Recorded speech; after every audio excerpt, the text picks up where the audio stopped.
시청자 여러분 안녕하십니까, 김세화입니다. 6.13 지방선거 결과 이른바 보수정당에 참패했습니다. 국민의 성향이 진보적으로 바뀌어서 그런 것인지 아니면 이 보수를 자칭해온 정당들이 진짜 보수가 아니라서 그런지 쉽게 판단할 문제는 아닌 것 같습니다. 시사톡톡 오늘은 공동체 사회 발전 과정에서 보수적인 사고방식의 필요성을 전제하면서 보수정당의 혁신 방안을 생각해보는 시간을 마련했습니다. 오늘 출연해 주신 패널을 소개해드리겠습니다. 김태일 영남대 정치외교학과 교수 나오셨습니다. 안녕하십니까? 어서 오십시오. 이대근 경향신문 논설주간 나오셨습니다. 네, 안녕하십니까? 어서 오십시오. 반갑습니다. 오늘 좋은 말씀 부탁드리겠습니다. 오늘 제목이 위기의 보수정당 어떻게 혁신할 것인가입니다.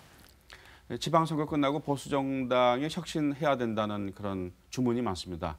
자, 혁신을 해야 된다면은 왜 혁신해야 되는지 이렇게 말씀을 해주시면서 오늘 토론 시작하도록 하겠습니다. 자, 논설주간님부터 먼저 말씀해 주실까요? 예, 한국 사회에서 보수는 언제나 필요합니다. 그런데 지금 보수가 무너졌습니다. 무너진 것도 그냥 무너진 게 아니라 70년간 보수를 지탱했던 그 세 개의 기둥이 동시에 무너진 게 아닌가 생각이 됩니다. 네. 첫째 기둥은 보수가 바로 한국 현대사의 성공을 이루어냈다. 성공의 신화를 간직하고 있었다고 생각하는데요. 근데 지금 그 성공은 어떤 결과가 나타났냐면 사회 양극화, 불평등, 비정규직 문제, 정경유착, 재벌 문제, 수많은 문제를 양산했습니다. 그래서 보수가 해결할 수 있는 문제가 아니다라는 인식이 이제 생긴 것이고요. 네. 그리고 두 번째는 한국의 보수는 독재와 함께 해왔다가 민주화 이후에 민주적 정통성을 민주화된 시대의 보수로 거듭나면서 보수의 정통성을 새로 얻었는데 어느새 그것도 무너져 내렸습니다. 네. 왜냐하면은 국정교과서에서 알 수 있듯이 독재와 친일, 미화, 극우적 이념으로 돌아가면서 자기의 기반과 정통성을 스스로 무너뜨렸다는 것이고요. 세 번째는 민주당 계열의 정당들이 지리멸렬해서 대안이 없이 역시 보수가 나라를 살려야 된다라는 게 있었는데 네. 그것도 이제 역전이 됐습니다. 다 무너진 보수 상태에서는 나라를 바로 세울 수 없기 때문에 근본부터 다시 건설해야 되지 않나 그렇게 생각을 합니다. 네. 이주관님 말씀은 이제 그 보수 정당의 위기가 네. 단순히 무슨 선거의 위기 정도가 아니라 네. 그것을 뒷받침하던 기둥이 무너졌다 이렇게 말씀을 하셨습니다. 저도 공감이고요. 원론적으로 그럼에도 불구하고 이 보수 정당이 다시 살아나야 될 이유는 세 가지 정도입니다. 첫째는 이제 가치적 측면에서 우리의 역사라고 하는 것이 보수와 진보가 서로 맞물리면서 만들어내는 그 역동성에 의해서 발전해 오지 않았습니까? 네. 그런 점에서 보수와 진보의 어떤 건강한 경쟁을 위해서라도 현재 보수가 다시 되살아나는 것이 필요하고요. 두 번째는 이제 권력 정치적 측면에서 세력 균형과 견제라고 하는 것이 민주주의의 만고불변의 진리라고 한다면 역시 보수 정당의 회생은 우리에게 반드시 필요한 일이다라는 생각입니다.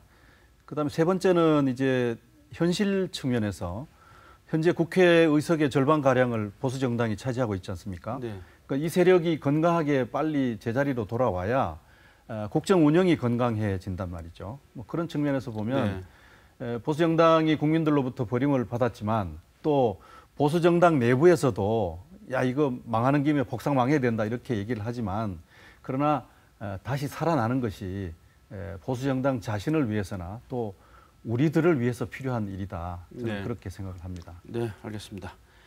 자, 그럼 보수 정당에 혁신한다면 그 혁신한 모습은 도대체 어떤 모습일까? 무엇이 혁신인가에 대해서 토론을 해보도록 하겠습니다. 이 정당의 혁신이라는 것은 결국 정당이 추구하는 정책 노선의 혁신을 말하는 것이 아닌가 하는 생각이 들고요. 또 정책이나 그 노선이라는 것은 시민사회가 요구하는 바를 어떻게 여하이 이제 수용하고 있는가 그런 것이라고 볼 수 있을 것도 같은데요. 근데 지금 이른바 보수정당은 그런 시민사회 요구를 수용하지 못한다라는 것이 이런 비판받는 이유 아니겠습니까? 그럼 이 혁신한다면 정책이나 노선을 어떤 식으로 혁신해야 될까라는 질문이 가능할 것 같아요. 자, 정치, 경제, 사회, 문화, 우리나라 같은 경우에는 이제 남북 문제, 정치 외교 문제, 그러니까 외교 안보 분야 이런 것들이 굉장히 중요한 것 같은데요. 자, 이 부분을 좀 말씀해 주십시오, 김태일 교수님. 이제 보수 가치를 뒷받침하던 기둥이 무너졌다는 말씀을 이 주간께서 하셨으니까 저는 이제 어떻게 했으면 좋겠느냐 하는 문제를 좀 간단히 말씀을 드려볼게요. 이 문제는 의외로 아주 간단 명료합니다. 이명박 대통령과 박근혜 대통령이 선거 공약 때 했던 것처럼만 하면 된다. 저는 네. 그렇게 생각합니다. 네. 여러분들 기억나시겠지만은 이명박 대통령 이념의 갈등을 넘어서서 실용주의 노선을 가겠다 하지 않았습니까? 우리 국정 운영의 그 지평을 확장하겠다는 것이 공약이었고요. 그다음에 박근혜 대통령은 과감한 중도 노선을 천명했습니다. 경제 민주화, 복지 강화 뭐 이런 것이었는데요. 적어도 그런 약속을 제대로 잘 이행했더라면 보수를 뒷받침하던 기둥이 무너지지도 않았을 것이고 또 이런 위기가 발생하지도 않았을 것이다 하는 측면에서 저는 이명박 박근혜 대통령이 선거 공약대로만 하자. 이것이 보수적 가치를 어떻게 만들어 가야 될지 하는 새로운 노선을 고민하는 출발점이 아닌가 이렇게 생각합니다. 네, 최근에 이 남북 이 화해 모드에 대해서 보수 정당의 시각이 좀 변화가 없다, 바꿔야 된다 이런 그런 주문도 있지 않습니까? 네, 그런 부분은 어떻게? 뭐 위장 평화쇼라고 하는 말 때문에 사실은 네. 이번 선거 때 자유한국당이 왕창 무너졌습니다. 네. 바른정당이 무너진 것도 바로 그런 대목입니다. 네. 냉전과 반공주의에 기초해서 그런 대결적 관점에서 한반도 평화를 바라보던 시각이 네. 명백히 시대의 흐름에 뒤처지고 있음에도 불구하고 과거의 관점을 고수했다는 것이 이번 선거 실패의 중요한 원인이었다고 본다면 그 평화를 바라보는 새로운 시각 뭐 이런 것들이 아주 절실한 것이 아닌가 싶은데요. 그 점은 우리 이대근 주필 주간께서 전공 과목입니다. 말씀해 주십시오. 네, 뭐 사실 지금 냉전 구조가 해체되고 있는 상황입니다. 한반도 차원이 아니라 한반도 주변 사국과의 관계 전반이 변하고 그 변화는 사실 한국 사회 내부 정치, 사회, 경제 문제에도 큰 영향을 미치는 대전환의 한 가운데 있다고 생각하는데요. 네. 자유한국당은 지금 전혀 그 변화를 알지도 못하고 인정하지도 못하고 그 변화에 어떻게 대처할지 전혀 준비가 되어 있지 않다. 미국이 과거의 미국이 아니고 미국의 이익만 생각하는 미국이고 북한이 과거의 북한이 아니고 주변국들이 다 그렇습니다. 그렇다면 한국 사회도 과거의 논리와 과거의 정책의 바탕을 한 그런 사회가 아니고 시민들의 요구도 많은 변화가 일어날 겁니다. 이제 숙미주의니 반북주의니 동맹주의니 아니라 평화의 시대가 왔고요. 그건 주변의 평화가 불러올 우리 내부의 이 평화 체제의 전환으로 나타납니다. 그러니까 사회 경제 정책의 변화도 불가피한데 그것이 다가올 걸 두려워해서 그런지 그게 아니라고 지금 거짓말이고 쇼라고만 생각을 하는데 이거는 뭐 현실을 받아들이고 거기에 어떻게 적응하느냐가 굉장히 중요한 과제라고 생각을 합니다. 네. 보수 정당의 위기가 민주화 이후에 이제 두 번째 온 셈이에요. 첫 번째는 IMF 때문에 왔던 것이고요. 그래서 정권을 넘겨주게 되었는데요. 그 이후로도 무슨 차떼기 정당이라든지 뭐 디도스 공격 이런 등등으로 보수 정당이 위기에 처한 바가 있었습니다만은 어떻게 해서 이제 잘 헤쳐 나왔습니다. 헤쳐 나온 것을 보면 이제 크게 두 가지였어요. 보수 정당의 어떤 무능 또 부패 이것이 가장 중요한 이제 문제거리였는데 2000년대 들어와서 그 보수 정당의 어떤 정책과 노선의 어떤 새로운 지평을 제시했던 분이 박세일 교수라는 분입니다. 네. 그 박세일 교수가 그런 어떤 활로를 제시하고 그것을 따라서 쭉 이제 온 결과 다시 또 정권을 가져오고 집권을 할 수 있게 되었죠. 네. 근데 박세일 교수 주장의 핵심 뭐냐면 공동체 자유주의라고 하는 것입니다. 그러니까 보수 세력이 갖는 경쟁 지상주의를 이제 뭔가 좀 수정하고 불평등을 개선해 나가고 약자를 보호하고 이런 것들을 공동체주의라고 하는 것을 결합해서 새로운 활로를 찾아 나가자 하는 것이었는데 이제 그것이 잘 지켜지지 않았기 때문에 지금 이제 무너진 셈이다 이렇게 볼 수도 있어요. 그래서 그 박세일 교수가 주장했던 공동체 자유주의의 어떤 핵심을 다시 한번 좀 들여다볼 필요가 있지 않느냐. 네. 그것을 전 쉽게 말하면 따뜻한 보수, 깨끗한 보수, 또 제가 하나 덧붙이자면 좀 편안한 보수 네. 뭐 그런 것이 아니겠느냐 하는 예, 생각입니다. 그 생각에 저도 공감인데요. 노선 전환 정책을 이제 시대 변화에 맞춰야 되는데 이미 그 보수 정당은 과거에 여러 번 위기를 겪었고 위기에 대응한다고 혁신위원회를 구성하고 노선 정책을 많이 점검을 해봤습니다. 뭐 지금 김 교수님 말씀하신 대로 이명박 박근혜 정부 공약만 제대로 실천하면 된다고 하셨는데요. 저도 그 100% 공감입니다. 2006년에 홍준표 지금은 막말에다가 이번 뭐 선거 패배 책임을 지고 물러났지만 당시 그 양반이 혁신위원장이었습니다. 네. 그래서 새로운 보수, 수구 보수 탈피하겠다. 말하자면 네. 박세일 교수님의 네. 그 이론을 받아들여서 우리 공동체 자유주의, 이 수구 보수가 아니라 자유주의적 가치를 받아들이는 민주화된 보수로 가자. 이미 그렇게 얘기를 했었습니다. 네.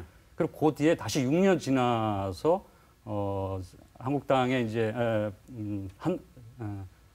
한나라당이죠. 정당 이름을 수없이 바꿔가지고요. 그때 시대에 맞는 이름을 찾아내기가 쉽지가 않은데 박근혜 대표가 비대위원장이 되면서 네. 경제 민주화, 네. 복지 네. 국가 하면서 그때 당시에 진보적 의제를 다 가져왔습니다. 네. 그러면서 중도 보수로 가겠다. 네. 다 했습니다. 지금 닥친 위기 수준은 아니었지만은 그때 상당한 위기를 겪었고 거기에 따라서 노선 정책을 다 바꾸자라고 다 했습니다. 그러나 이제 두 번의 혁신위 과정을 통해서 집권을 했죠. 네. 집권하면서 다시 다 제자리로 돌아가면서 수구 보수로 다시 돌아간 네. 겁니다. 그러니까 네. 노선과 정책을 공약으로 발표하고 그걸 책자로 내고 당원을 바꾸고 당의 강령을 멋있는 글자로 바꾸는 것이 노선과 정책 변경은 아니다. 지금 한국당도 보면은 당원과 당 강령에 보면은요 새로운 보수, 새로운 가치, 공정 경제, 복지 확대, 말하자면 새로운 보수가 가야 될 길이 다 적혀 있습니다. 네. 문제는 그렇게 적어놓고 그 다음에는 잊어먹고 네. 전혀 딴 길로 가는데요. 딴 길로 가는 이유 중에 그거 같습니다. 매일매일 상대하는 집권당, 여당과 상대하면서 싸우다 보니까 여당을 공격하기 위해서 자기 입장이 강화되고 네. 자기 입장이 강화되니까 자기가 스스로 설정했던 노선과 정책을 벗어나서 자기 발등을 찍게 되는 겁니다. 그러면서 스스로 수구로 다시 회귀를 하게 되는 겁니다. 그러니까 자기 배신이지 네. 남이 만들어 놓은 것도 아니고 무슨 노선과 정책 변화 이 방향이 없었던 것도 아닙니다. 네. 문제는 일상적으로 정치를 하면서 실천할 수 있는 조직과 인물을 네. 지속적으로 할 수 있는 여건을 갖추느냐 하는 거지 어떤 노선과 정책을 네. 하나 멋있는 거 하나 만들어 놓는 걸로 끝나지는 않는다. 그렇게 하면은 과거의 위기를 반복하는 것이다. 이렇게 생각이 됩니다. 네. 하여튼 노선의 문제는 이제 네. 진보적 의제들을 과감히 수용함으로써 그간의 보수 정당들이 위기를 해소해 왔다 이런 이제 말씀이신데요. 그다음에 이제 우리가 생각해 봐야 될 것이 결국은 사람 문제가 네. 아니겠습니까? 네. 사람과 세력의 문제인데 그간의 보수 정당의 혁신 과정을 보면 그 뉴라이트라는 세력이 굉장히 주목할 만합니다. 네. 좀 전에 우리가 말씀을 나누었던 그 위기 국면의 네. 그 탈출 과정에서 네. 새로운 사회적 세력들이 보수 정당에 합류를 하였습니다. 네. 그 이제 뉴라이트 세력인데 이 뉴라이트 세력이 지금 와서 보니까 완전히 극우 세력이 되어 있단 말이죠. 네. 그래서 이제 더 이상 자유한국당의 그 쇄신과 혁신의 어떤 주체로서 지도력을 갖지 못하고 오히려 지금은 청산의 대상이 되고 있다 하는 점이 자유한국당이 지금 취하고 있는 어떤 딜레마 중에 네. 하나이고요. 네. 그다음에 또 하나는 지금 현재 혁신을 해야 될 경우에 어떤 지도자와 사람이 할 것이냐 하는 문제인데 네. 방금 우리가 말씀을 나누었던 홍준표라는 분이 과거에 혁신의 아이콘이었던 시절이 있었습니다. 네, 그렇죠. 그다음에 김문수라는 분이 공천혁명의 주인공이었던 때가 있었습니다. 근데 이 두 분이 어떤 분인지 아십니까? 15대 국회 입문 동기입니다. 네. 또 누가 있느냐 하면 그 김무성, 이재호 이런 분들이 이제 22년 전에 함께 정치에 입문했던 분들인데 입문했던 당시에는 변화와 혁신의 어떤 그 이미지를 가지고 있는 그 희망을 만드는 지도자였는데 지금은 이제 걸림돌이 되고 있단 말이죠. 네. 그러니까 자유한국당 내에서 누가 빨리 없어져야 되느냐 얘기했을 때 홍준표 누구 이렇게 지금 칭하고 있는 그 인물 속에 있기 때문에 과연 누가 이런 혁신 프로그램을 네. 주도해 나갈 것인지 네. 하는 것이 네. 지금 보수 정당이 직면하고 있는 큰 어려움이 아닌가 이렇게 네. 생각합니다. 그 과거에 이제 여러 번 위기를 겪었고 위기를 혁신 나름대로 그 시대에 맞게 혁신을 통해서 성공을 하기도 했고 물론 이제 실패 사례도 있습니다만은 혁신 과정을 보고 그 혁신에 왜 성공하고 실패했는지를 보면은 네. 실패한 경우는 그 혁신을 주도하고 혁신을 이끌어갈 인물들이 그때 제 역할을 못한 게 큰 게 아닌가 싶습니다. 최근의 위기는 2년간 이제 집중돼서 왔는데요. 2년간 네. 계속 붕괴되는 과정인데 총선 패배하고 나서 친박 지도부가 친박 때문에 박근혜 정권 때문에 패배했는데 친박 지도부가 다시 당 지도부로 감으로써 이제 혁신을 할 계기도 잃고 혁신을 이끌 지도자도 이미 그런 방식 때문에 이제 패기가 사라져버리고 차를 네. 쏟게 된 거고요. 그 위에도 뭐 탄핵이니 대선 국면 나왔을 때 그때 필요한 인물들이 나서서 혁신을 하고 했었어야 되는데 역시 거긴 강력한 친박 중심의 구조이다 보니까 거기 그런 걸림돌 때문에 그런 위기에서 위기를 돌파할 수 있는 인물을 내부 경쟁을 통해서 충분히 만들어낼 수 있었었는데 그랬다면 지금 위기를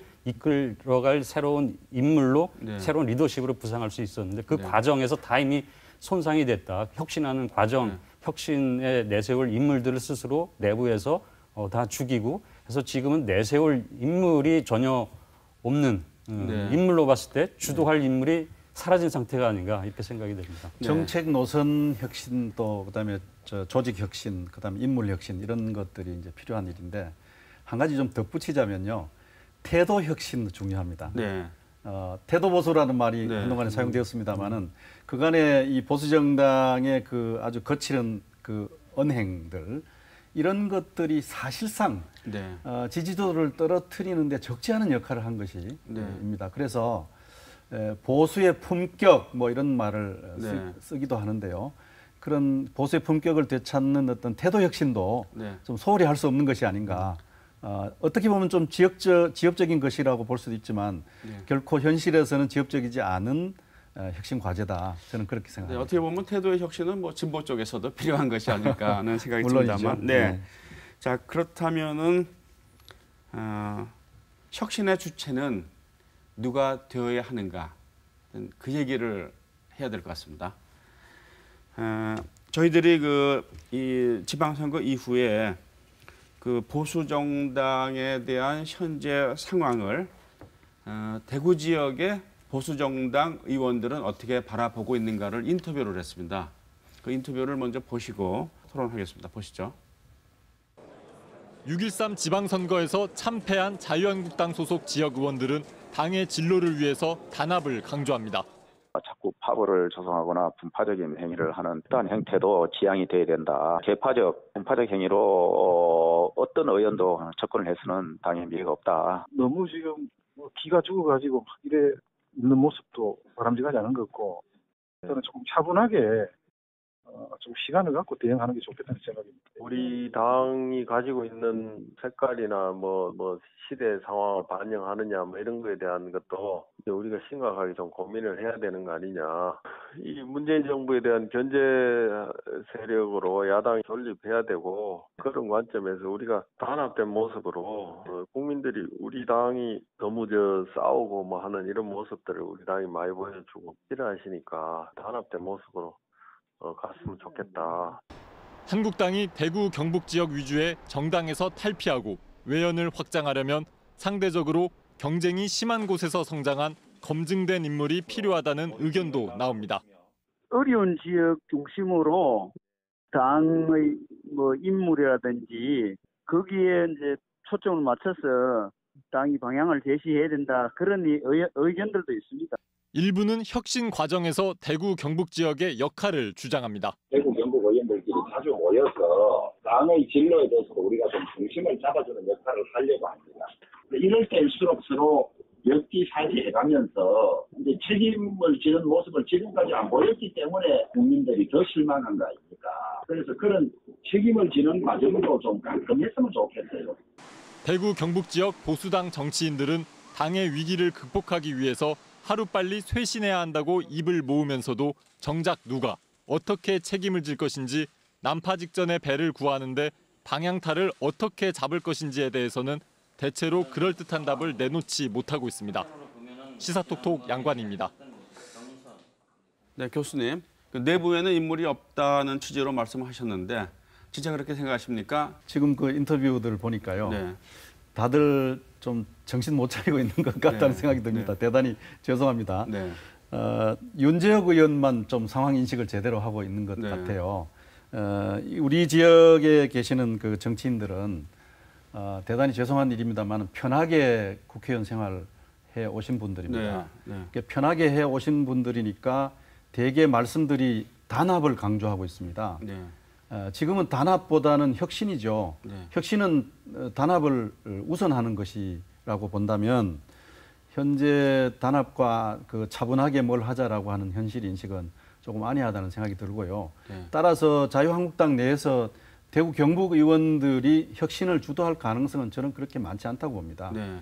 윤재혁 의원 얘기처럼 가장 어려운 지역에 눈높이를 맞추어서 무엇을 변화해 나갈 것인가를 고민하는 것이 네. 현실적이고 그것은 혁신의 원칙이기도 합니다. 그래서 우리 지역 분들이 가령 보수 혁신의 어떤 주도와 또 앞장을 유지하려면 네.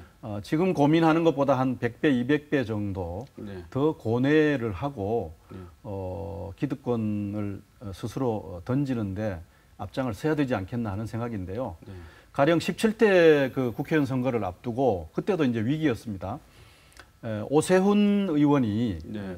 그 과감하게 다음 선거 불출마 선언을 해서 네. 많은 사람들에게 마음을 울렁울렁하게 하지 않았습니까? 네. 바로 그러한 점들입니다. 과감하게 자기 기득권을 흔쾌하게 던지고 내 책임이다라고 하는 것을 스스로 인정하고 앞장설 때만이 혁신의 주도권을 가질 수 있지 않겠나 하는 생각입니다.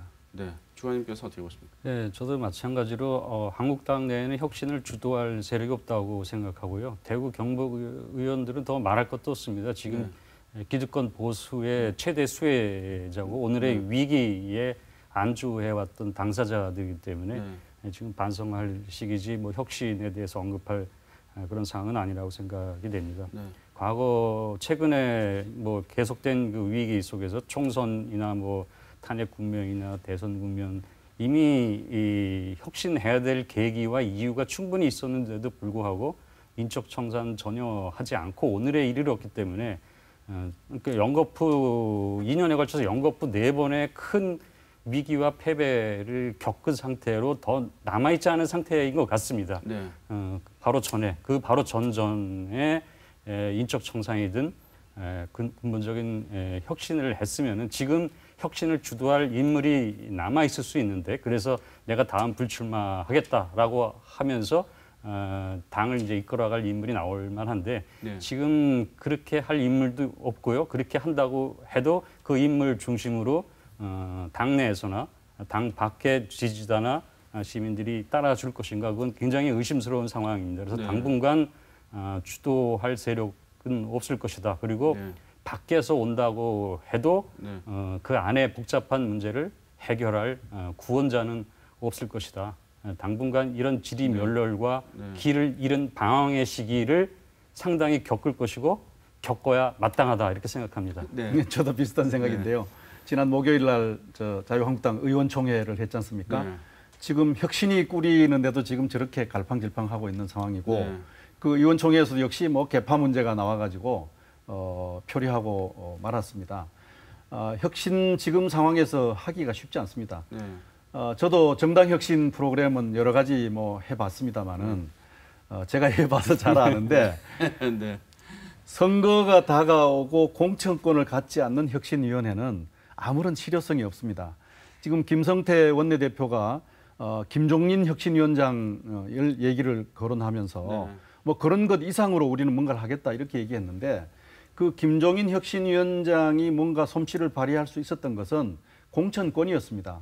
그것도 공천권을 행사하는 그 기간 동안만 민주당을 혁신할 수 있었지 또 공천이 끝난 다음에는 결국은 자리에서 물러나오지 않았습니까? 그래서 선거가 다가오지 않는 지금 이 상황, 1년 10개월이 남아 있고요. 또 공천권이라는 어떤 수단이 주어지지 않는 혁신위원회, 크게 실효성이 없다고 저는 생각합니다. 그래서 그럼 뭐 어떻게 할 거냐?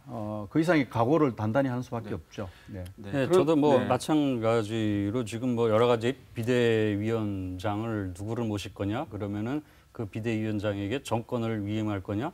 그럼 외부에서 온 사람이 뭔 자격으로 우리의 권리를 넘겨주느냐? 우리의 동의를 받아야 된다. 뭐 갑론을박인데요. 말씀하신 대로 정권을 넘겨받더라도 총선이 2년이나 남았습니다. 정권을 받는다도 그 쓸 정권이 없습니다. 정권이라는 건 공천권인데 비대위원장을 2년 할 게 아니라면은 사실 정권이라는 것도 의미가 없는 그런 상태입니다. 그러니까 혁신위원장을 안 해보고 밖에서 지켜보는 사람의 관점으로도 혁신은 안 될 거라는 건 명약관화한 게 아닌가 생각됩니다. 그럼 혁신의 시기가 도대체 언제입니까? 언제 혁신을 해야 됩니까? 저는 이제 그런 점에서 보면 이제 내년에 들어가야 뭔가 변화가 있을 수 있지 않겠나 하는 생각이에요. 그러니까 이번 혁신위원회는 어쨌든 그럭저럭 혁신위원회가 되지 않겠나 하는 것이 좀 조심스럽지만 그 전망할 수밖에 없습니다. 자발적인 혁신이 아니라 외부 동력이 필요하다는, 외부의 자극이 있어야만 혁신할 수 있다는 말씀 같은데요. 그러니까 상층부에 지금 뭐 당 지도부를 구성하고 있는 분들이나 특히 국회의원 배지를 달고 있는 분들이 바로 가장 기득권을 많이 가진 분들이지 않습니까? 자유한국당 내에. 그런데 이분들 임기가 보장되어 있고 앞으로 2년 내에는 어떤 변화를 이루어낼 수 있는 수단이 없는 거란 말이에요. 누가 국회의원 배지를 누가 자기가 내놓지 않으면 누가 떼겠습니까? 그런 점에서 인적 척산이나 또 노선 혁신 같은 것들은 그냥 계파 싸움으로 변질되어서 왈가왈부 이렇게 하다가 올해를 보내지 않겠나 하는 생각이 들고요. 다만 하나씩 남아 있다면 밑으로부터 당원들이 그것을 추동해서 뭔가 자유한국당 혁신의 그런 에너지를 만들 수 있는 가능성이 이론적으로는 존재합니다. 근데 지금 자유한국당의 어떤 당원들이 자발적인 그런 권리 당원, 당원 주권을 확실히 하고 있는 그런 당원들인가 하는 점들이 이제 좀 우리가 지켜볼 대목입니다. 가령 그런 에너지마저 없다면 이제 남은 것은 국민 여론밖에 없죠. 언론이라든지 뭐 전문가라든지 국민적 여론이 보수 정당은 그래도 필요하다라고 하는 주장의 그 힘 위에서 뭔가 자유한국당의 혁신 에너지를 찾을 수 있지 않겠나 하는 생각인데 그렇다고 본다면 그렇게 희망적이지 않다라고 볼 수가 있죠. 네, 저도 뭐 올해 안에는 불가능하고요. 내년에도 적어도 상반기까지는 쉽지 않을 것이다. 우선 당내에 갈 길을 정하지 못해서 우왕좌왕 계속될 것이고요. 그 당 밖에 보수 정당들이 또 있잖아요. 그 당과의 관계는 어떻게 할 것이며 이게 굉장히 복잡합니다. 그래서 지금 다당제인데 양당제 체제로 다시 돌아가서 통합된 보수 정당으로 만들 것이냐, 그 당의 리더십은 무엇이며 조직은 어떻게 만들 것이며 그 당의 정책은 뭐 지금 바른미래당은 중도 보수냐 아니면 그냥 개혁 보수, 개혁 중도 개혁이냐 보수라는 말을 쓸 것이냐 말 것이냐 이거 가지고 싸우는데 통합된 하나의 보수 정당의 노선과 정책을 둘러싼 논쟁과 갈등은 굉장히 오래 갈 거고요. 쉽게 해결되지 않을 것이다. 그러니까 총선 앞두고 다급해져서 뭔가를 하려고 노력은 할 것이다. 그러나 그거는 지난 이명박 정부 출범하기 전에 박근혜 정권 출범하기 전에 일시적으로 시민들에게 새로운 보수처럼 보이기 위한 쇼처럼 또 될 가능성이 있다. 그렇게 된다면은 금방 다시 제자리로 돌아갈 것이다. 그래서 이 총선 앞두고 하는 급한 혁신도 과연 믿을 만한지 그런 의심이 여전히 갑니다. 그건 좀 기대해 봐야죠, 뭐. 그 전체적으로 이제 보수 진영을 어떻게 짤 것인지 또 정당 구도를 어떻게 재편할 것인지 하는 이제 그림과 맞물려서 이제 혁신이 진행될 것이 아닌가 이렇게 전망을 하고요. 그럼 그 전에는 뭐 어떻게 할 거냐? 결론 국민 여론과 언론의 감시라는 수단밖에 없고요. 또 그다음에 그러한 어떤 큰 그림과 재편의 혁신 이전에 자유한국당이 그나마 뭔가 좀 체면을 다시 회복하려면 이번 가을 국회를 이제 잘 하는 문제가 자유한국당에 던져져 있습니다. 지금 이제 원 구성 협상부터 지금 좀 난항을 겪고 있는데 어쨌든 원 구성 잘 하고요. 그다음에 가을 국회 의제 설정 잘 하고 그다음에 가을 국회 내에서 뭔가 달라진 모습을 입법 과정에서 또 국정감사 과정에서 보여줄 때 네. 그때 비로소 점수가 조금 이제 나아질 가능성은 있습니다. 네. 그런 것을 좀 바탕으로 해서 내년도에 들어가서 뭔가 그림을 그리고 또 선거가 다가오면서 전체 재편성과 함께 혁신 과정을 밟아 나갈 수 있을 가능성이 있지 않느냐. 적어도 그러나 이것은 이론적인 가능성이고요. 측면이 있는데 지금 이제 그 민주당과 그 노선이 그래도 가까운 정당들이 개혁 입법 연합을 구성하자. 그래서 한나라당 말하자면 결과적으로 이제 포위 전략인데요. 그리고 지금 여론도 어쨌든 1년간 문재인 정부 들어서 개혁을 못했는데 해야 되는 거 아니냐라는 여론도 있어서 선거 패배한 상태로 혁신도 못하고 그러니까 한국당에 대한 이제 여론의 지지도 낮고 비판도 강하고 네. 개혁 입법 연합도 있으니까 이제 그런 국회가 열리면은 네. 그런 여론의 압박으로 끌려서 이제 개혁 입법에 참여한 걸 보일 텐데 네. 문제는 뭐냐면 그게 한국당이 자기 노선과 정책과 당을 바로 세워서 좋다. 우리는 이제 개혁 보수로 간다고 해서 그걸 주도하거나 주도하지는 않더라도 같이 여야가 합쳐서 하나의 그 생산적인 국회를 만들다면 그 성과로 이어질 텐데 끌려서 어쩔 수 없이 뭘 해야 되는지 모르는 상태로 여론에 밀려서 가서 그냥 국회를 지낸다고 한다면은 그게 성과로 보이기는 쉽지가 않을 것이다. 네. 자기 중심을 네. 갖고선 입법에 나서야 되는 게 굉장히 중요하다고 생각을 합니다. 보수정당 혁신에서 이번 가을 국회가 굉장히 중요해요. 방금 우리 이주관께서 말씀하셨던 것처럼 이 개혁 연합이 있고 또 이제 수구 연합이 있어서 계속 수구 세력으로 몰리면 이제 혁신은 물 건너가는 겁니다. 그래서 저는 생각에 그래요. 자유한국당이 개혁 의제들을 좀 주도하는 것이 좋겠다. 그 자기 정체성을 다시 정리하자고 하는 것은 제가 모두에서 말씀드렸던 것처럼 이명박 대통령, 박근혜 대통령이 선거 공약했던 대로만 하면 되지 않느냐. 뭐 그런 관점에서 개혁 과제들을 찾아내고 그것은 여야 관계없이 힘을 합칠 건 합치고 또 견제할 건 견제하면 그제서야 국민들이 이 사람들 좀 달라졌구나 이런 생각을 하게 될 겁니다. 그래서 몇 가지 중요한 개혁 과제들이 있는데요. 나중에 좀 말씀을 드리겠습니다만은 정치 부분에서 개혁 과제들을 자유한국당이 주도해야 될 대목들이 굉장히 많이 있습니다. 네. 지도부는 그대로 가도 된다고 보시는 겁니까? 지도부 지금 비상체제로 가겠다고 하는데 네. 그 비상체제가 우리 이대건 주관께서 말씀하셨던 것처럼 밖에서 데려와도 문제고 안엔 사람이 없고 지금 그런 상황이니까요. 어쨌든 이것이 그럭저럭 그 개파의 타협 형태로 유지가 되지 않겠나 하는 생각이에요. 지금 뭐 친박이다 비박이다 또 뭐 다른 어떤 세력들이 지금 그 목소리를 한꺼번에 쏟아내고 있는데 이번 비상대책위원회는 뭔가 혁신을 주도해 나갈 수 있는 세력이 안에서 보이지 않으니까 이 개파 세력 간의 어떤 타협점에서 비상대책위원회가 만들어지고 뭐 그것이 그럭저럭 이 가을 국회를 끌어가지 않겠나 하는 생각인데 그러나 국민들의 기대는 그보다 훨씬 더 큰 것이죠. 그렇다면은 도대체 이제 어떻게 해야 된다는 말이냐 이런 질문이 있을 것 같아요. 물론 이제 가을 국회부터 잘 해야 되는데 자 그러면은 뭐 내년 가서 그 외부의 동력, 외부의 비판을 의식해서 이제 강력한 뭐 혁신을 하면 다행인데 자 그럴 경우에 누가 어떻게 해야 되느냐 하는 문제가 또 계속 남아 있지 않습니까? 외부인이 와서도 어렵고 내부 동력은 없다 이렇게 말씀하시는데 그러면 어떻게 해야 된다는 얘기입니까? 그래서 우리 언론계에 계시는 이대건 주관께서 말씀해 주십시오. 예, 난망합니다. 사실은 전망이 없고요. 근데 뭐 정치는 생물이고 뭐 정치의 시간으로 2년은 뭐 20년, 30년이라고도 볼 수가 있고 여러 가능성이 열려 있지만 지금 현재는 난망합니다. 안에도 사람이 없고 밖에도 이 망가진 당을 고치려고 자기 희생하면서 올 인물도 없는 상태입니다. 지금 비대위를 꾸린 것도 아니고 비대위를 어떻게 꾸릴 것인가를 위한 비대위 상태입니다. 그러니까 비대위 준비를 하는 상태고요.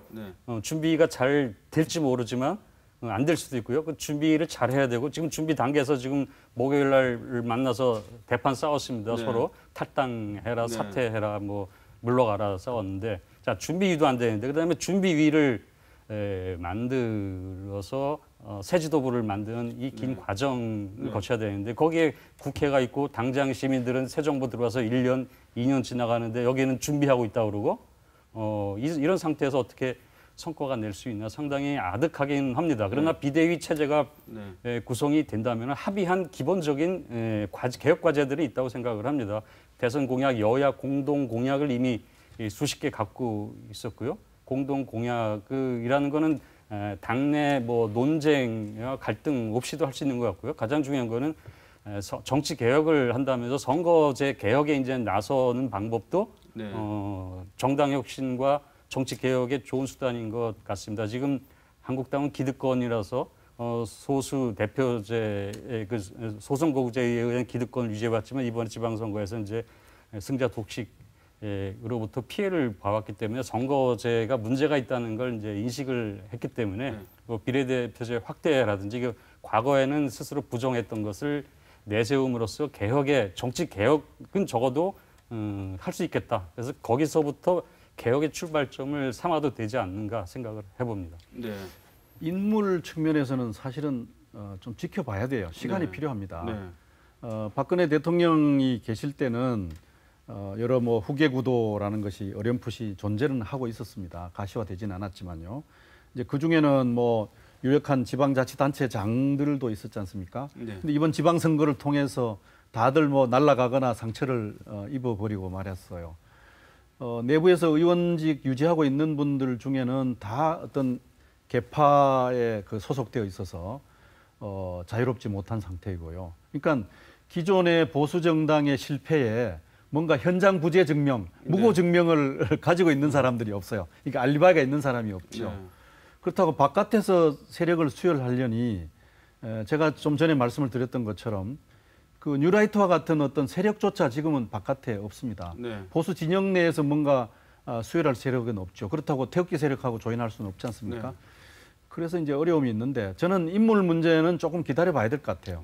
올해를 좀 지나가면서 지켜보고 뭐 그럭저럭한 지도부이지만 비상대책위원회가 이번 정기국회 운영을 잘 하면서 뭔가 전열을 좀 가다듬는 이런 전략이 현실적인 전략이다 싶은데 이제 그럴 경우에 자유한국당이라는 보수정당이 주도해야 될 의조가 뭐가 있느냐. 이대근 주필께서 말씀하신 바로 그 대목입니다. 선거제도 개혁입니다. 현재 소선거구 제도 하에서 다음 총선 치르고 그다음 또 뭐 이렇게 계속 나가다 보면 정말 보수 세력은 이제 길을 펼 수가 없게 되어 버립니다. 그동안에는 자유한국당이 사실은 호응을 하지 않아서 이 비례성을 강화하는 선거제도, 소수파들이 의회에 진출할 수 있고 국민들의 그 뜻이 그대로 반영될 수 있는 선거제도에 사실은 반대를 해왔습니다. 지금 처지가 달라져서 자유한국당이 그걸 주도해야 될 처지에 있습니다.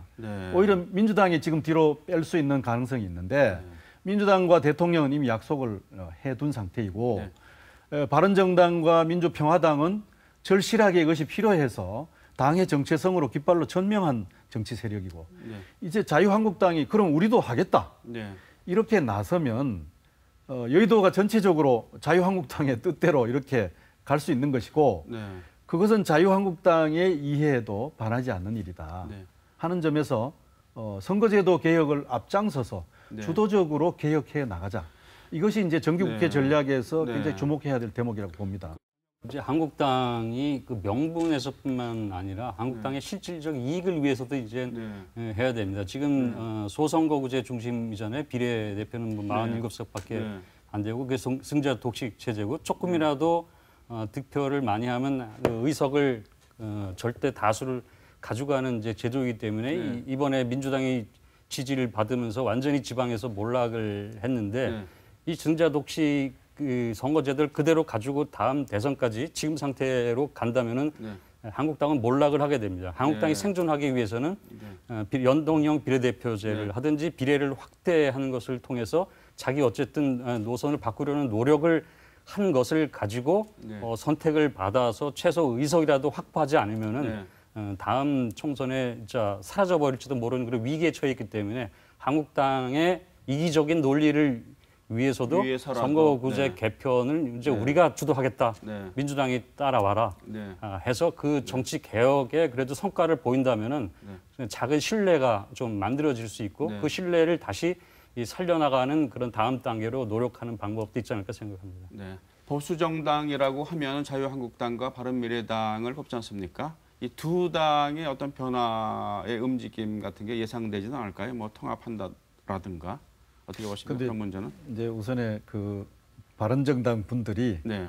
그 보수 정당으로 범주하는 것에 대해서 강력한 반발이 네. 있습니다. 네. 그 얘기는 뭐냐 하면 바른정당과 자유한국당이 통합될 가능성에 대해서 네. 그 바른정당 내부의 반대가 아주 간단치 않다는 얘기인데요. 그럴 수 있는 가능성은 그렇게 많아 보이진 않습니다. 네. 그러나 그런 움직임은 있는 것 같습니다. 네. 예를 들면 내부의 그 MBC 출신 최명길 전 의원, 네, 네. 또 최근에 합류한 장성민 전 의원, 뭐 이런 분들은 아마 자유한국당과의 그 합류, 자유한국당과 손잡는 것에 대해서 친화력을 가지고 있고요. 과거의 국민당 출신들의 그 전체 다수의 그룹들은 네. 그렇게 이제 보수 연대로 통합되어서는 갈 길이 없다.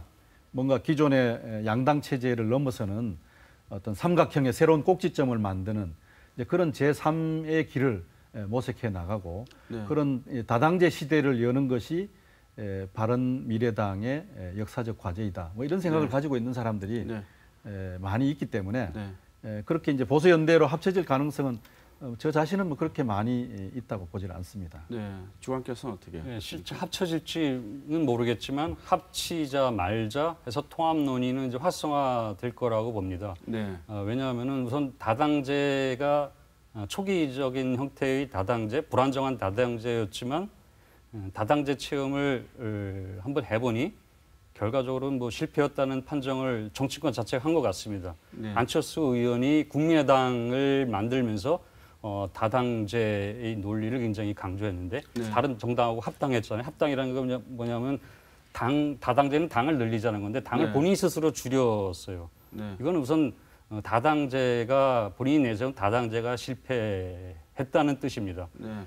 따라서 이제 양당제로 다시 회귀하는 지금 소선거구제는 양당제를 회귀하도록 만드는 강제하는 효과가 있는데 그동안 뭐 정치적 변화로 그거를 억지를 해왔는데 그 억지력이 사라져버려서 양당제 회귀하는 경향이 나타나고 보수가 이제 붕괴를 했기 때문에 보수 재건 논의가 네. 나오면 당연히 어떤 보수든지 뭐 한 보수를 모이자라고 네. 할 거고 그러면 통합 논의가 이제 시작이 될 텐데 그때는 문제는 어떤 보수냐라는 것 가지고 논쟁을 할 때 네. 보수마다 보수의 서로 다른 방향을 가지고 각자 다른 노선을 만든다면은 꼭 하나의 통합된 보수 정당이 아니라 네. 설사 통합이 된다 하더라도 또 다른 보수 노선을 가진 정당이 또 생길 것이다. 네. 왜냐하면 그 유승민, 안철수 네.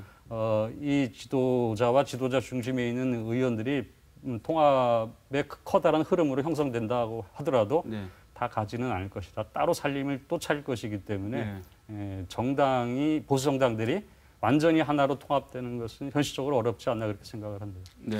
지금까지 우리 패널들 말씀을 이렇게 종합해 보면은 보수가 당장은 선거제도 개혁과 같은 이슈를 선점을 하고 이 추동력으로 내년쯤 돼서 좀 강력하게 개혁을 하는 게 좋겠고 뭐 그럴 수밖에 없을 것이다라고 이제 말씀하신 것 같은데 그렇다면은 그 뭐 중간중간 말씀하셨지만 이 과거에 이 혁신 작업이 실패했을 때도 있었고 성공했을 때도 있었고 그렇다면은 그 여러 가지 조건이 있을 것 같은데 그 혁신을 주도하는 리더의 조건도 있을 수가 있고 그다음에 그 혁신 과정에서 국민들의 의견을 여하에 수렴하는가라는 그런 조건도 있을 것 같아요.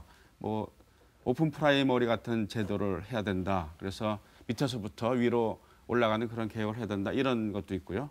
어떤 조건들이 필요할 것 같은데 그 필요한 조건들을 좀 말씀을 해주시죠. 제가 좀 외람된 말씀인데 네. 정당 혁신 작업에 가장 많은 경험을 가진 학자 중에 한 사람입니다. 네. 그 2000년대 들어와서 정치개혁 이제 운동이 시작이 되었을 때 저는 열린우리당, 민주당 쪽에 그 정당 혁신을 수차례나 이렇게 참석을 했습니다.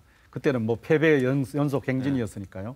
그리고 그 한나라당이 이제 어려운 상황에 처해 있을 때도 제가 여의도 연구소에 여러 번 초청을 받아서 가서 저 한나라당 혁신 문제에 대해서 같이 토론하고 고민했고요. 또 최근에는 국민의당 혁신 프로그램도 네. 제가 만져봤는데 제일 중요한 것은 리더십이에요. 네. 그 혁신 프로그램은 아닙니다. 혁신 프로그램은 학자들과 정치평론가들과 정치부 기자들이 다 만들어 놓았습니다. 아이템들은 거기서 뽑아서 쓰면 됩니다. 문제는 그것을 실행할 의지와 역량의 문제인데 대개의 혁신 프로그램들은 그 보고서가 만들어지는 순간 캐비넷 속으로 들어가서 나오질 않습니다. 왜냐하면 기득권을 변경시키는 것이 혁신 프로그램인데 그 기득권을 스스로 포기할 리더가 어디에 있겠습니까? 그러나 자기 기득권을 내려놓는 심정으로 혁신 보고서를 실행해 나간 정당들은 위기에서 탈출을 하였습니다. 네. 그것은 민주당도 마찬가지고 한나라당, 새누리당도 마찬가지였습니다. 네. 그래서 리더가 자기 기득권을 내려놓는 것, 네.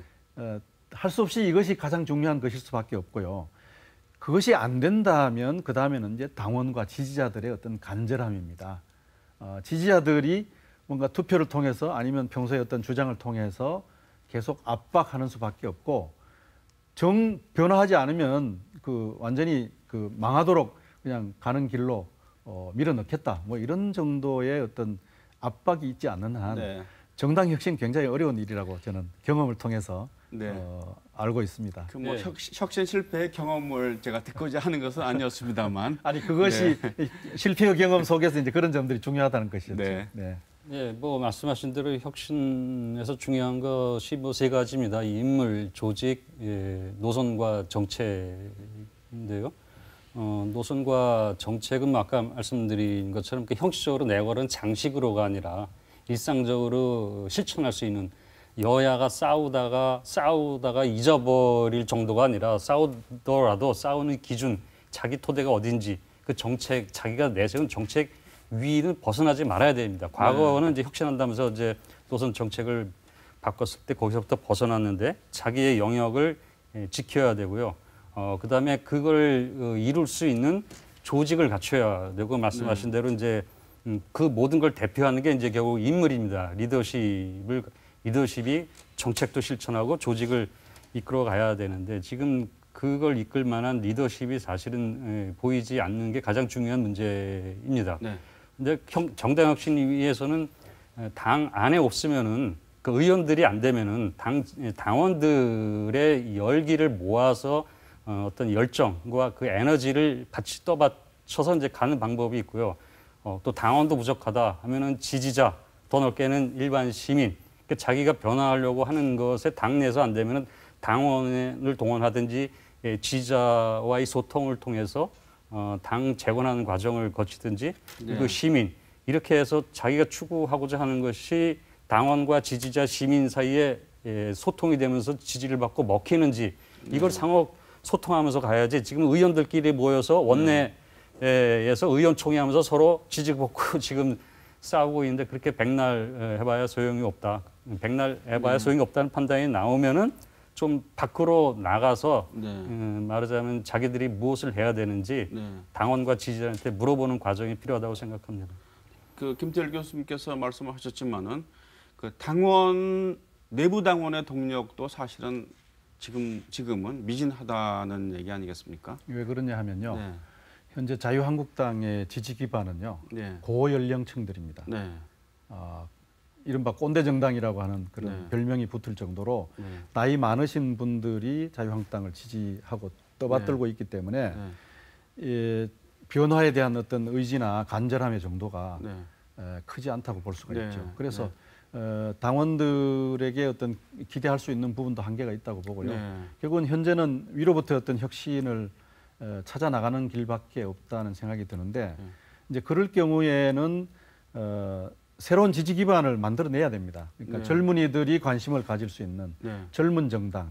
그러자면 이제 젊은 리더들도 발굴을 해야 되고요. 그다음에 청년 의지에 대해서 또 관심을 기울여야 되고요. 또 정당 운영도 젊은이들이 쉽게 참여할 수 있는 이제 그런 개방된 정당으로 만들어 가야 될 것입니다. 그것이 아마 정체성, 조직, 인물 혁신이 아닌가 이렇게 생각합니다. 네. 우리가 지금까지 보수 정당의 혁신 문제를 얘기를 해왔습니다. 범위를 좀 더 넓혀서요. 한국 사회에서의 이 보수 이걸 어떻게 바라보고 규정하고 또 발전시킬 수가 있으면 또 어떻게 발전시킬 것인가 뭐 이런 문제도 좀 짚고 넘어갔으면 하는데요. 일단은 그 이 한국 사회에서 진보 대 보수의 이런 이 프레임이라는 것이 일제강점기 그리고 또 한국 전쟁을 거치면서 좌우 이념 대립에서 연유했다고 바라보시는 분들이 많습니다. 그런데 지금 남북 간, 북미 간 화해 무드가 이제 조성되고 뭐 평화 협정이라도 체결된다면은 이런 좌우 간 이념 대립이 원인 무효가 되지 않겠는가? 그렇다면은 거기서 연유된 진보 대 보수 프레임이 뭐 불가피하게 어떤 변화를 겪지 않을 것인가라고 생각하시는 분들도 있을 것 같습니다. 그 어떻게 생각하십니까? 예, 뭐 낡은 진보 대 낡은 보수의 대결의 시대는 이제 끝나가고 있다고 생각을 합니다. 네. 그러나 공동체를 운영하고 발전시키기 위해서는 다양한 생각들이 경쟁하고 경쟁을 통해서 합의를 만들어내고 그 합의 바탕 위에서 경쟁하고 이래야 되기 때문에 서로 다른 견해와 입장들이 공존해야 되기 때문에 진보와 보수라는 다른 입장과 다른 방법론, 다른 접근법을 갖고 있는 세력들 사이의 경쟁은 불가피하고 건강하고 합리적인 것이다. 지금 냉전 구조가 해체된다고 한다면은 거기에 맞는 평화의 시대에 맞는 진보와 보수로 거듭 나야 되는 겁니다. 지금 이제 한국당은 거기서부터 전혀 벗어나지 못하고 그 길로 전혀 못 간 상태에서 길을 잃고 방황하고 있는데 그렇다고 민주당이 지금 안정적으로 밝은 미래가 보장되고 있는 것은 아니라고 생각을 합니다. 민주당도 양당제에서의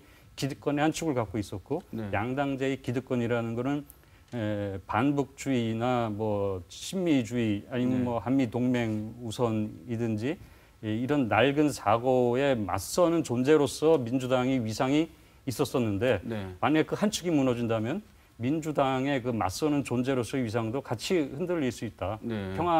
우리 평화 체제 구축이 되고 우리 내부 평화가 돌아오면은 민주당의 위상과 기능도 많은 변화가 올 것이다. 그렇게 생각을 합니다. 그렇기 때문에 민주당도 역시 새로운 의제에 맞는 새로운 정책과 노선, 새로운 진보든 아니면 뭐 중도 자유주의든 시대에 맞는 변화를 끊임없이 해나가야 되고 그건 2020년 총선 앞에 닥친 과제일 수도 있다. 그런 점에서는 지금은 한국 정당 구조 전체가 말하자면 저변에서 큰 변화가 나타나는 시기가 아닌가. 그런 점에서 어느 정당도 이 변화로부터 자유롭지 않다. 각자 건강한 진보, 건강한 보수의 길을 찾아가야 한다고 생각합니다. 전체적으로 지지자들이 가지고 있는 전체 우리 국민들이 가지고 있는 어떤 생각의 분포와 또 가치의 어떤 균열이 정치 체제 속에 그대로 이렇게 반영이 되어야 되는데 지금 유권자와 국민들의 생각의 분포와 가치의 균열은 급격하게 변화하고 있습니다. 평화에 대한 견해가 가장 대표적인 것인데요. 그렇다고 본다면 이제 정치권이 거기에 맞춰서 그것을 대표하는 정치 세력들로 재편성이 돼야 되는데 그 점이 우리한테 가장 중요한 숙제로 남아 있는 것이죠. 단순히 그냥 보수의 회색만이 중요한 것이 아니라 방금 이대건 주필 말씀처럼 함께 진보 진영 민주 세력의 변화도 함께 필요한 것이고 이제 그것을 가리켜서 정치학자들은 이제 재정렬 이렇게 말합니다. 바퀴의 재정렬 하지 않습니까? 리얼라인먼트라고 말하는데 그런 재정렬이 필요한 시점에 와 있는 것이고요. 뭐 그런 점에서 우리 정치권 전체의 어떤 이념적 좌표와 폭이 지금과는 확연히 달라져야 된다. 그 이념의 폭이 더 커지고 또 현재 오른쪽으로 이렇게 편향되어 있던 것들이 가운데로 좀 옮겨와야 된다는 것이죠. 독일의 지금 메르켈 총리는 가장 인기 있는 지도자지 않습니까? 기민당 보수 지도자예요. 그 보수 지도자의 핵심 뭐냐 하면 질서자유주의, 그러니까 자유시장 경제의 문제를 좀 컨트롤해 나가자 하는 적극적 개혁 조치, 진보적 요소를 가미한 그러한 보수 노선이거든요.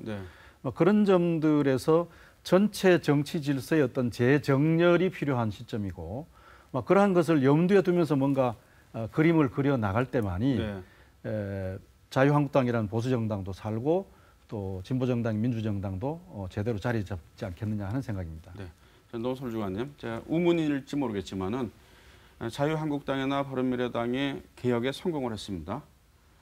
그 성공한 뒤에 자기 모습을 보니까 민주당이랑 똑같다. 뭐 이런 예상은 할 수 없을까요? 그러니까는 민주당이 결코 진보가 아니고 어떻게 보면은 보수적인 정당이 아니냐라는 시각도 있기 때문에 제가 드리는 질문인데요. 예, 그런 격차와 거리가 줄어들 수가 있습니다. 왜냐하면 그건 뭐 어떻게 보면 좋은 것일 수도 있고 우리 사회가 갖고 있는 합의의 토대가 커졌다는 것이니까요. 서로 생산적 경쟁을 해서 성과를 낼 수 있는 정치 체제로 바뀌었다는 점에서는 좋은데 당연히 그거는 이제 정치 지형의 변화를 초래하죠. 서로 가까이 있으면은 뭐 합칠 것인지 아니면 자기의 차별성을 어떻게 찾을 것인지 하는데 어떻게 보면 그 범중도화가 되겠죠. 그러면 당연히 한쪽에 전 뭐 구구 정당은 소수라도 있을 것이고요. 지금 진보 정당이 더 커질 몫으로 남겨진다고 봅니다. 지금 정의당이 6석이 굉장히 작은 정당이었고요. 뭐 최근에는 뭐 지지율 10%로 조금 올랐다고 하는데 한국에서 진보 정당의 위상이 너무 적습니다. 그거는 합의의 토대가 넓어진다는 점에서는 좋고요. 또 진보 정당의 몫이 더 커야 된다. 적어도 3분의 1은 점해야 된다. 그래서 민주당이 범중도 정당으로 뭐 다른 보수 정당들이 개혁한 보수 정당들이 통합을 하든 아니 뭐 중도 정당으로 남든 그건 그대로 의미가 있고요. 그 공간이 만들어주는 진보 정당의 크기가 더 커진다면은 정말 생산적인 세 개의 축으로 아니면 뭐 비례대표제가 진짜 도입이 돼서 한 4개, 5개 각자 다양한 색깔을 가진 정당들이 시대의 요구에 맞게 끊임없이 변화하면서 협력하고 생산적인 결과를 만들어낼 수 있다는 점에서 좋은 일이 될 수 있다고 생각합니다. 이제 온건다당제의 시대를 뭔가 만들어 나가야 되는 것이 한국 정치의 가장 중요한 숙제입니다. 현재 양당 체제를 뭐 온건다당제라고 하면 뭐 3당의 큰 정당이 있고 나머지 소수 정당이 있다는 뜻인데 이거 지금 잘 되지 않고 있습니다. 정의당, 녹색당, 노동당, 민중당 뭐 등이 있습니다. 이런 정당들도 의석에 진출할 수 있는 기회가 주어져야 됩니다. 이번에 대구의 지방선거를 봐도요. 정당 득표율은요. 현재 자유한국당이 한 30%대, 그다음 민주당이 한 40%대, 그다음에 바른미래당이 한 10%대, 그다음에 정의당이 한 5%대 이렇습니다. 그렇죠. 그렇게 돼 있는데 실제로 의석수는 양당이 그냥 독점하고 있잖아요. 이런 점들을 개선해 나갈 수 있는 제도 개혁이 아주 절실한 것이고 그런 제도 개혁을 통해서 한국 정당 체제 전체 틀을 짜 나갈 때 함께 보수 정당도 좀 발전할 수 있지 않겠나 하는 생각입니다. 아쉽지만 시간이 다 됐습니다. 마지막으로 그 보수 개혁에 대해서 뭐 못하시는 말씀 있으면 간단하게 해주시기 바라겠습니다. 주관님 먼저 해주시죠. 지금 여론조사를 보면은 보수가 괴멸됐다고 하지만 보수 시민이라고 하는 지지층, 시민층은 적으면 뭐 20% 많으면 40% 한 35% 안팎으로 됩니다. 그러니까 보수가 근거할 수 있는 토대는 있다. 물론 지금 한국당 같은 수구 낡은 보수의 몫은 절대 차지할 수 없는 몫이죠. 보수가 정말 변화한다면은 보수가 갈 길이 없는 게 아니라 시민들은 기다리고 있다. 준비된 자에게 기회를 주겠다는 그런 준비 상태에 있습니다. 그러니까 보수의 변화를 통해서 얻을 수 있는 기회라는 걸 염두에 둬야 됩니다. 그리고 그 변화하는 것을 어디 종이에 써놓고 초등학생이 반성문 10번 쓰고 이제는 모든 것으로부터 해방됐다고 생각하는 그런 식의 과거에 했던 보수에 실패했던 혁신이 아니라 일상적으로 그 정책을 매일매일 그때그때 부상하는 현안에 구체적으로 실천적으로 적용을 하면서 자기가 약속한 노선과 정책적 변화가 지도자에서 당에 의해서 변화가 나타나고 있다는 거를 이렇게 꾸준히 보여줘야지 갑자기 어느 날 화려하게 뭘 하나 보여주는 것으로 속이는 이런 그 개혁쇼 같은 혁신쇼 로는 안 된다. 그건 여러 번 해본 거고 이제 시민들이 그런 거에 넘어가지 않기 때문에 좀 진지하게 보수가 접근해 본다면은 시민들은 어디선가 지금 기다리고 있다 이렇게 생각합니다. 교수님. 보수 혁신을 통해서 보수 세력이 건강하게 거듭나기를 바랍니다. 왜냐하면 보수 세력이 건강해야 또 진보 세력도 건강해집니다. 권력이 한쪽에 독점되면 잘못되는 것은 뭐 불문가지의 사실입니다. 그런 점에서 보수 세력의 혁신을 기대합니다. 그런데 방금 우리 이대근 논설주관께서 말씀하셨듯이 한 방에 뭐 할 수 있는 가능성은 전혀 없습니다. 또 바람직하지도 않습니다. 내년에 있을 총선을 향해서 차근차근 혁신 과제를 실현해 나가기를 기대합니다. 네. 그 중간고사가 이번 가을 국회입니다. 가을 국회에서 자유한국당이 혁신 의제를 정해서 과감하게 혁신을 주도하고 또 혁신연대, 혁신의 정치적 연합에 앞장을 섬으로써 무너진 신뢰를 회복해 갈 수 있지 않겠나 그렇게 생각합니다. 네, 오늘 말씀 감사합니다. 동서고금을 막론하고 혁신을 방해한 세력은 기득권입니다. 정치인에게 기득권을 버리는 것은 정치 생명이 끝나는 것으로 이해되기 때문에 혁신은 강력한 저항에 부딪히곤 했습니다. 혁신 과정에서 보수가 어떤 길을 걷게 될지는 모르겠습니다만 보수의 최종 모습은 결국 국민의 의지대로 그려지지 않을까 하는 생각이 듭니다. 시사톡톡 오늘은 여기서 마치겠습니다. 시청자 여러분 감사합니다.